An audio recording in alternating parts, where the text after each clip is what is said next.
D248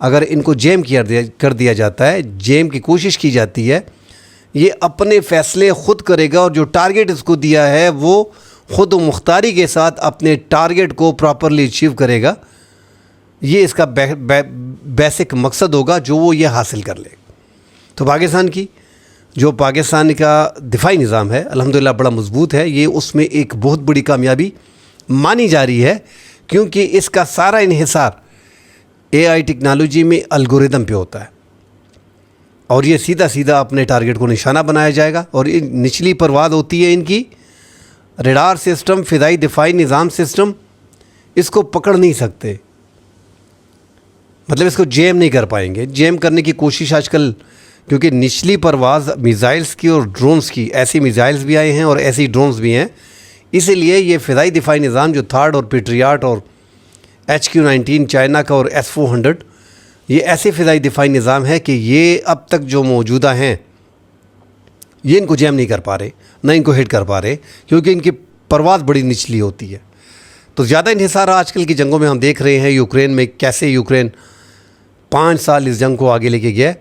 وجہ یہی ہے کہ ڈرونز کا استعمال ہو رہا ہے. اب پاکستان نے بھی، چونکہ ترکی کے ساتھ ہماری زیادہ انڈرسٹینڈنگ ہے، ایک تو پاکستان ان سے ہٹ کے پاکستان نے اور بھی اپنے کافی ڈرون بنا لیے ہیں. الحمدللہ پاکستان کی اپنی ڈرون کی فیکٹری، اب لاکھوں کی تعداد میں پاکستان یہ ڈرونز جو ہے وہ آگے بنانے جا رہے ہیں. ہزاروں کی تعداد میں ایسے ڈرونز پاکستان کے ساتھ ہیں کہ پاکستان اپنی جنگ کو 1-1.5 سال میں اگر کوئی جنگ مسلط کرتا ہے تو پاکستان اس سے لڑ سکتا ہے. مگر یہ جو نئے ڈرون S-369 اور D-248 جو ڈیلٹا ونگ کا کاماکازی ڈرون ہے، یہ پاکستان اب لے کے آیا ہے. آہستہ آہستہ اور بھی آپ کو پاکستان کی جو اچیومنٹ ہے ڈرونز میں، الیکٹرانک وارفیئر میں، سائبر حملوں میں، یہ آپ کو دیکھنے کو ملے گی. اور پاکستان الیکٹرانک وارفیئر میں بڑا آگے چلا گیا ہے. تو یہ ڈرون جو ہے وہ 250 کلومیٹر، 180 سے 250 کلومیٹر فی گھنٹہ کی رفتار سے جو ہے وہ جائے. اسی طرح ایران میں آپ دیکھ رہے ہیں کہ ان کے شہید ڈرون، ان میں بھی آپ نے دیکھا ہوگا کہ چھوٹے لائٹ ویٹ اور ہیوی ویٹ، وہ دونوں قسم کے ڈرون ان کے پاس ہیں. تو پاکستان نے بھی اس میں جو ایک یہ S-369 ہے، یہ پاکستان کا تھوڑا پھر لائٹ ہے، 1500 سے 2000 کلومیٹر تک اس کی رینج ہے. اور یہ D-248 جو ہے یہ 3000 کلومیٹر تک اس کی رینج ہے. تو پاکستان کو ایک بہت بڑی کامیابی ملی ہے. ساتھ ہی ناظرین، جو امریکہ اور ایران کے مابین اس ٹائم پہ حالات چل رہے ہیں، ایک تو بیچ میں متحدہ عرب امارات کو آپ دیکھیں، جب سے امریکہ نے ایران پہ، امریکہ نے تو طے کر لیا کہ یار حملے اب دیکھے جائیں گے، مگر ہم نے ان پہ اتنی معاشی پابندیاں لگا دینی ہے کہ ہم نے ان کو گھیرنا ہے. یہ جو جب یہ باتیں آئیں تو پھر متحدہ عرب امارات کی جانب سے یہ کہا گیا کہ ہم پہ دو میزائلز کے حملے ہوئے، دونوں ہمارے حدود میں نہیں گرے، ایک سمندر میں اور ایک پانی کی طرف گرا ہوا ہے، مگر یہ حملہ جو ہے وہ ایران کی طرف سے ہم پہ کیا گیا.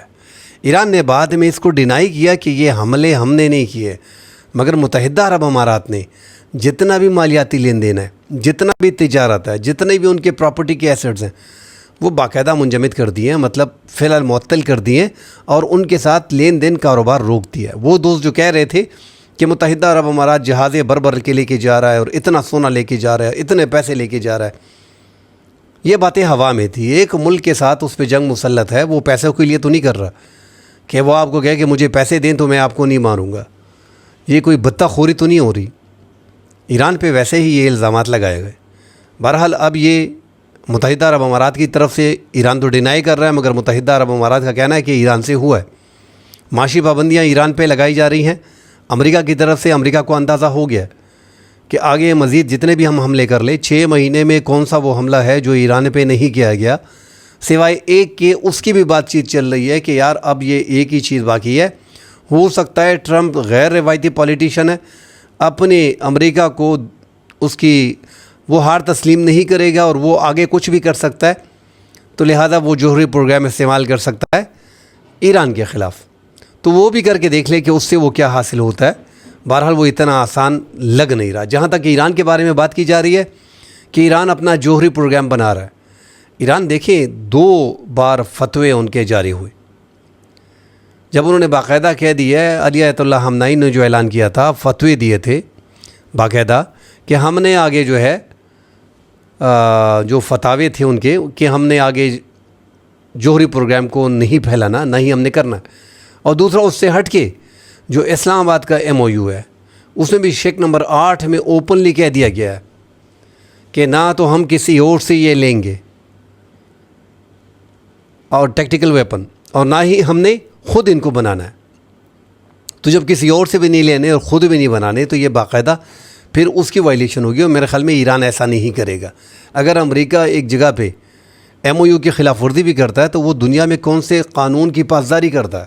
البتہ اگر ایران کی جگہ پہ کوئی اور اس ٹائم پہ ملک ہوتا تو وہ اپنے سابقہ لیڈرز نے جو بھی کہا ہے اس کو وہ فالو نہیں کرتا، اور ایسے سخت حالات میں وہ جوہری پروگرام کی طرف جاتا، کیونکہ 60% یورینیم کی افزودگی آپ نے کر لی ہے.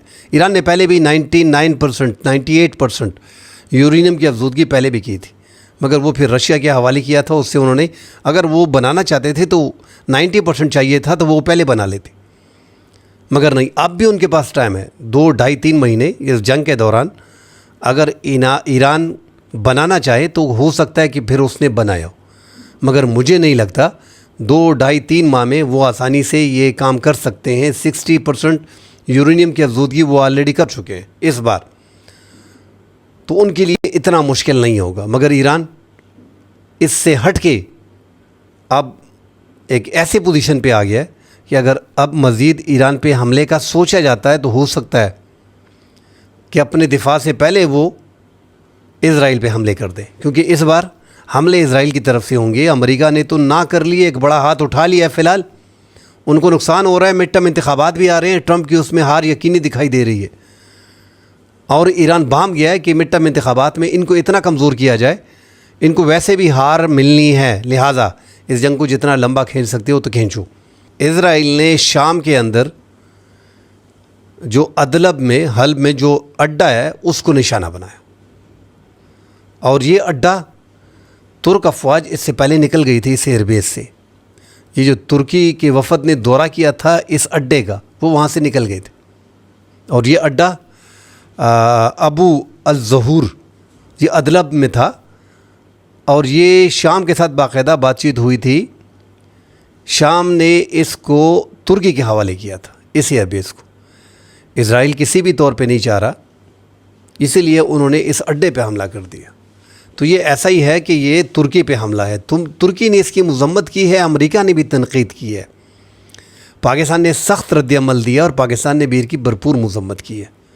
مگر اسرائیل کسی بھی طور پہ وہ بولتا ہے یہ ہماری سلامتی کے لیے خطرہ ہے، ہم اس کو اتنا نزدیک یہاں پہ آنے نہیں دیں گے. آپ اندازہ لگائیں، اسرائیل کا ایران کے ساتھ نہیں لگ رہا، ان پہ حملے کیے جا رہے ہیں. شام میں آپ نے جولانی کو رکھا ہوا ہے. وہ دوست میں بالکل ان سے اتفاق کرتا ہوں جو کہتے ہیں کہ یار بشار الاسد ظالم تھا، انہوں نے سنیوں مسلمانوں کو شہید کیا ہے، ہزاروں کی تعداد میں، لاکھوں کی تعداد میں. پھر میں کہتا ہوں کہ اس میں امریکہ سعودی عرب بشار الاسد کے خلاف تھے، ایران ان کو سپورٹ کر رہا تھا. چلو وہ بھی آپ کی مان لیتے ہیں، وہ چلا گیا، اس نے ظلم بربریت کیا، ایران اس میں شامل تھا. ایران صرف یہاں پہ شامل نہیں ہے، ایران نے اپنے دفاع کے لیے اور اپنے لوگوں کے لیے اور اپنے ان اتحادیوں کے لیے وہ یمن سے لے کے لبنان سے لے کے عراق سے لے کے شام سے لے کے وہ ان میں موجود ہے. اب بھی ان کو کھلم کھلا سپورٹ کر رہا ہے. اب دیکھیں سعودی عرب کو وہاں پہ تنگ کیا جا رہا ہے یمن حوثیوں کی طرف سے. میں یہ نہیں کہوں گا کہ اس میں ایران کا ہاتھ نہیں ہے، بالکل ایران کا اس میں ہاتھ ہے. یہ ایران کے ہیں، ایران کی آپ پراکسی کہہ لیں، ایران کے اتحادی کہہ لیں، ایران کے ہی ساتھی ہیں. ایران ہی ان ممالک کو جو ان کے اتحادی ہیں ان کو اسلحہ دیتا ہے. مگر آپ مجھے شام کے اندر جو بندہ آ گیا ہے جولانی، آپ اس کی تاریخ دیکھ لیں اور اس کا اس ٹائم پہ جو ملک کو سنبھالا ہوا ہے، اس کے اسرائیل کے ساتھ کیسے تعلقات ہیں اور کس طرح اسرائیل آئے روز اس کے اندر شام کے اندر حملے کرتا ہے. اور جو گولان کے پہاڑ قبضہ کیے گئے تھے 1967 کے، وہ اب بھی اسرائیل کے جو قبضے میں ہے، کیا وہ گولانی واپس لے پائے گا؟ اور روزانہ کے حساب سے علاقے شام سے قبضہ کیے جا رہے ہیں، لبنان سے قبضہ کیے جا رہے ہیں، اور یہ اوپنلی فضائی حملے کیے ہیں اس اڈے پہ. تو وہاں پہ کون ہے؟ جولانی ہے نا، وہ بدلہ لے لینا اسرائیل سے. ایک سنی مسلمان آ گیا ہے، بہادر ہے، جہادی ہے، تو وہ بدلہ لے لے، تگڑا ہو جائے. اس کے ملک پہ حملہ ہوا ہے، اس کی سلامتی پہ حملہ ہوا ہے، کر سکتا ہے. سوال ہی پیدا نہیں ہوتا. ہر ملک ایران نہیں ہوتا. یہ جو ہم کہہ رہے ہیں نا کہ ایران ڈٹا ہوا ہے, دوستوں کو غصہ آتا ہے. اتنا آسان نہیں ہے کہ آپ اسرائیل پہ حملہ کرو. لبنان کو انہوں نے دیکھو کہاں پہ پہنچا دیا ہے, فلسطین کو کہاں پہ پہنچا دیا ہے, شام کا اتنا برا حال ہے. جس ملک پہ چاہے, عراق, شام, لبنان, یہ ان کے لیے کچھ بھی نہیں ہے. یہ ممالک اسرائیل کے لیے ان کے سامنے ٹھہرنے والے یہ ممالک نہیں ہیں. یا تو آپ کو مکمل طور پہ اردن بننا پڑے گا. اردن اس ٹائم پہ محافظ ہے اسرائیل کا, اس ٹائپ کا. حالانکہ اس کے ملک میں کوئی معدنیات نہیں ہے, اس کے ملک میں کوئی تیل نہیں ہے, پھر بھی اربوں ڈالر امریکہ پانی کی طرح اس پہ بہا رہا ہے. کیوں؟ وہ وہاں پہ اسرائیل کی بقا کے لیے اس کی سرحد جو ملتی ہے وہاں پہ لگا ہوا ہے, اس کو بچانے کی ہر ممکن کوشش کرتا ہے. تو آپ کو اس کے رنگ میں رنگ ہونا پڑے گا جس طرح اردن بنا ہوا ہے, تبھی آپ کی کامیابی کی چانسز ہے. ورنہ ایک کونے میں اسرائیل نے گھسنا ہے, دوسرے کونے میں نکلنا ہے. اب ایک کونے میں وہ گھسنے کی کوشش کر رہا ہے, مگر وہاں پہ ایران نے اس کو روکا ہوا ہے. وہ جو ہم کہتے ہیں کہ یہ دیوار پار کر گیا تو پھر آگے کی دیواریں وہ پاؤں سے گرا دے گا. یہ ایک دیوار ایسی ہے کہ اس کو گرانا ان کے لیے بڑا مشکل ہو رہا ہے. اسرائیل کا اثر رسوخ بہت زیادہ ہے, طاقت بھی اس کے پاس ہے. اب اسرائیل نے ان عرب ممالک کو ایران کے مقابلے میں لا کھڑا کر دینا ہے. آپ کے ساتھ عراق جنگ کی مثال سامنے ہے, اس میں بھی عرب ممالک نے عراق کا ساتھ دیا تھا, امریکہ نے بھی اور یورپی ممالک نے بھی عراق کا ساتھ دیا تھا. مسئلہ کیا تھا؟ 1975-76 میں جو ان کا اپنا مسئلہ تھا الجزائر میں, وہ معاہدہ ہوا اور صدام حسین نے اس کو جو ہے وہ رد کر دیا 1980 میں, اور پھر یہ جنگ شروع ہو گئی. وہ بھی آبی مسئلہ تھا, شط العرب کا علاقہ, وہاں سے تیل کے لیے ضروری تھا. یہ عراق کے صدر صدام حسین کو لگتا تھا, اور خمینی کے جو بیانات تھے اس ٹائم پہ کہ اس خطے میں ایک ریولوشن لے کے آئیں گے جس طرح ہم ایران میں لے کے آئے ہیں, تو وہاں پہ صدام حسین تو تقریباً سیکولر تھا. انہوں نے پھر وہ حملہ کر دیا, جارحیت ایران پہ ہو گئی. لوگ مجھے بتائیں کہ اس ٹائم پہ جب 1979 میں ان کی گورنمنٹ آئی اور 1980 میں عراق نے ان پہ حملہ کر دیا, کیونکہ عراق کو تو لگتا تھا نا کہ یہ ان کی فوج تتر بتر ہے, یہ کمزور ہو گئے ہیں, یہ اسلامی ریولوشن مزید آگے لے کے آئیں گے تو ہمارے لیے پھر ہماری حکومتیں گر جائیں گی. عرب ممالک بھی ان کے ساتھ, پوری دنیا ان کے ساتھ. 8 سال وہ جنگ لگی. ایران نے اس سے بہت کچھ سیکھا ہے, مگر اس جنگ سے عرب ممالک نے کچھ بھی نہیں سیکھا. ایران کے سیکھنے کی وجہ یہی ہے کہ آج اگر آپ عراق کو دیکھیں تو عراق اس کے بعد 1990 پہ امریکہ آ گیا, جس نے اس کی حمایت کی ایران کے مقابلے میں, اور اس پہ چڑھائی کر دی, اور پھر 12 سال کے لیے اس پہ پابندیاں لگائی. 12 سال پابندی لگانے کے بعد 2003 میں آپ دیکھیں تو امریکہ واپس آیا, اور آج عراق کا سارا تیل کس کے قبضے میں ہے؟ ان کا سارا انحصار تیل پہ ہے, پورا تیل امریکہ کے قبضے میں ہے. آپ خود اندازہ لگائیں, 20 ارب ڈالر ماہانہ آپ دیکھ لیں تو عراق پیدا کر لیتا ہے, جو پاکستان میں بار بار کہتا ہوں, جو پاکستان کا 8-9 ماہ کا ہے. تو امریکہ کہاں پہ ایسے ممالک کو جانے دیتا ہے؟ جو عمان کو دھمکی دی ہے, میں اس میں سوچ رہا ہوں کہ یار عمان تو تمہارا اچھا اتحادی ہے, ساری عمر آپ کے ساتھ رہا ہے, چھوٹا ملک ہے, 60,000 کی فوج رکھنے والا ملک ہے, اتنی آبادی بھی نہیں ہے, 57 لاکھ کی آبادی ہے, آپ کا انتہائی قریبی حلیف ہے, اور اس معاملات میں ثالثی کا کردار بھی ادا کر رہا ہے, اور راستے آپ کے لیے نکال رہا ہے. اور آپ کی وجہ سے اس نے ایران سے پنگا لے لیا تھا کہ اپنے ایریا میں نئے راستے بنا کے آنے جانے کے, حالانکہ واپس جانے کے تھے مگر آنے جانے کے نہیں تھے, آپ کے کہنے پہ اس نے ایران سے ٹسل مول لے لیے اور نئے راستے سمندر کے اندر بنائے. پھر ایران نے ان پہ حملے کیے. آپ اس کو بھی دھمکی دے رہے ہو, اس کو بھی ملیا میٹ کر دو گے. تو عرب ممالک کے لیے آگے آنے والے دن کاروباری طور پہ تو مشکلات بڑھی ہیں. اللہ خیر کرے. ایسا نہیں ہے کہ یہ ممالک مکمل طور پہ, جس طرح خبریں آ رہی ہیں کہ مکمل تباہ ہو گیا, کوئی ملک تباہ نہیں ہوگا. دبئی کو دیکھ لیں, متحدہ عرب امارات پورا دیکھ لیں, وہاں پہ کرائسس اگر اس جنگ سے آیا ہوا بھی ہے وہ اپنے آپ کو بچا لیتا ہے. اس کے بعد اتنے پیسے ہیں کہ وہ مارکیٹ میں 100 ارب, 150 ارب, 50 ارب ڈالر, 30 ارب ڈالر وہ پھینک سکتا ہے, وہ اپنے آپ کو دوبارہ سٹیبل کر سکتا ہے ایک بار اگر یہ جنگ رک گئی. اور اس نے اتنا کچھ کیا ہوا ہے, وہ یہ جو ڈیمیج ہو رہے ہیں 5-6 مہینے نکل گئے, یہ بڑا لاس ہے.